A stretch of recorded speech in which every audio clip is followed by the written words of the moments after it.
Isang mapagpalang umaga, araw o hapon sa lahat ng ating mga taga-subaybay. Muli po ito ang inyong lingkod, Pastor Bong Morga ng JCSJO Church, Batasin Outreach, Taytay Rizal. Muli po tayo ay mag-aral ng salita ng Diyos para po sa araw na ito. Meron po tayong pag-uusapan na isang mahalagang talata at mga kataga na dapat po nating tatandaan. Ito po ay pinamagatan kong panganib sa pagpapabaya. Tayo po muna manalangin. Aming Ama, sa oras na ito, muli po Diyos, humihingi kami ng tawad, anuman ang aming mga pagkukulang at pagkakamali. Lahat naming mga kasalanang nagawa laban sa iyo, Diyos, isip, salita at gawa. Patawarin mo kami at linisin, hugasan ng banal mong dugo, Panginoon, upang malinis kami sa lahat naming mga kasalanan. Salamat po sa biyaya ng kapatawaran na ipinagkaloob mo sa bawat isa sa amin, sa pangalan ni Jesus. Amen. Number 1. Sabi ng talata sa Biblia, Isaiah 55 verse 6, hanapin si Yahweh samantalang siya'y iyong makikita. Siya ay tawagin habang malapit pa.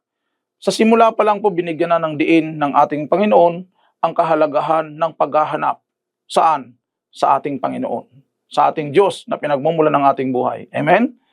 Dapat nating hanapin ang Diyos habang meron pang pangako ng kanyang pagtugon.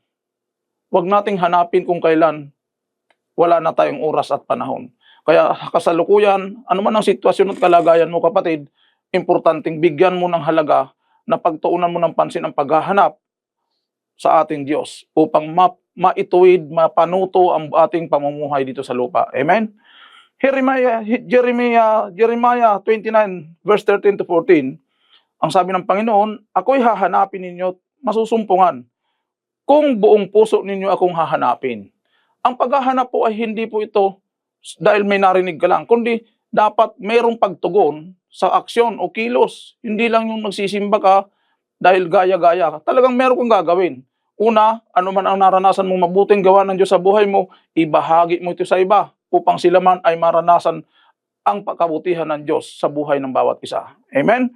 Lumapit kayo sa akin at kayo'y mabubuhay. Sa Amos chapter 5 verse 4. Binibigyang diin dito na kung tayo'y kusang lalapit at talagang gagawa ng hakbang para makasama ang Diyos habang tayo namumuhay, tinitiyak ng Panginoon sa atin ang buhay ay magpapatuloy na may kasamang pagpapala mula sa Kanya. Amen po. Sa buhay na ito, kapatid, ang paghahanap sa Panginoon araw-araw ay kailangan sa pagtanggap ng Kanyang biyaya at habag.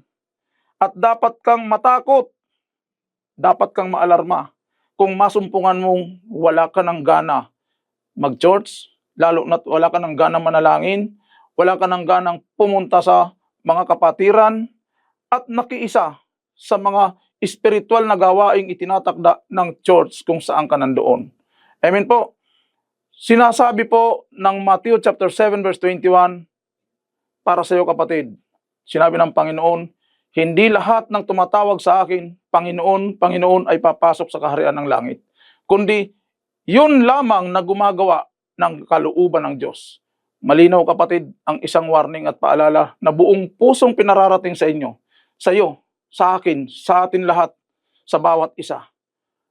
Kailangan nating paglaanan ng oras at panahon ang paghahanap sa Diyos at pagsasabuhay ng kalooban ng Panginoon. Dahil kahit na regular attendance ka pa sa church, kung hindi mo ginagawa ang kalooban ng Panginoon, malabo tayong makapasok o makasama sa kaharian ng langit ang pangakong kaligtasan ng Panginoon. Salamat sa inyong pakikinig at loobin ng Diyos na hindi mo lamang ito napakinggan, kundi itong siseryosohin, isa sa pamuhay at gagawa ng aksyon para matugunan ang panawagan sa iyo, sa akin at sa ating lahat ng Panginoon.